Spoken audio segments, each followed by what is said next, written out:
2018, a 12-year-old me stands on the start line for my first ever hurdles race. I look around and all I can see is a sea of expectant parents' faces watching. I'd been thinking about this for months, training for this for months. On your marks, I walk up to the start line. Get set, go. I sprint as fast as I can to the first hurdle and clear it with ease. Then the second, I'm on a roll and then crash. I smash into the third hurdle to the of the spectators.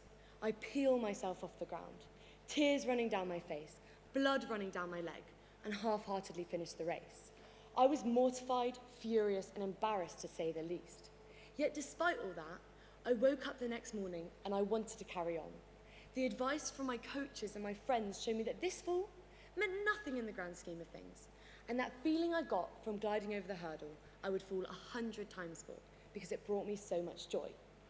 But it is crazy to think that just jumping over a hurdle could bring so much joy, or leaping into sand, or throwing a basketball in a hoop. That is the power of sport. We sometimes overcomplicate sport. We layer it up with complex requirements, but when we take those all away, it is so clear to see the beneficial impact it has on the world. From bocce to tennis, from gymnastics to ice skating, there is such a range of sports out there. All it takes is a first step.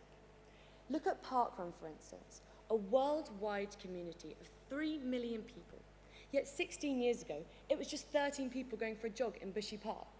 Sport is not only a community, but a salvation for so many.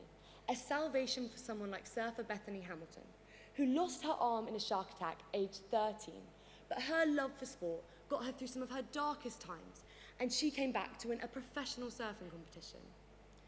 Statistically though, 65% of girls will drop out of sport by the end of puberty because they feel insecure or not confident. But girls, there are so many inspiring women that show us we can participate. Serena Williams, for instance, who came from a tough upbringing and was constantly criticised in the media, but her passion for sport led her to success.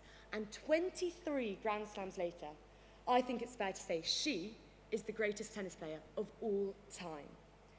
And in the words of someone much wiser than me, Nelson Mandela, sport has the power to change the world. It has the power to inspire. It speaks to youth in a language they understand. Let that sink in. And here we are, whether it be running, jumping, or throwing. Go on, dive in.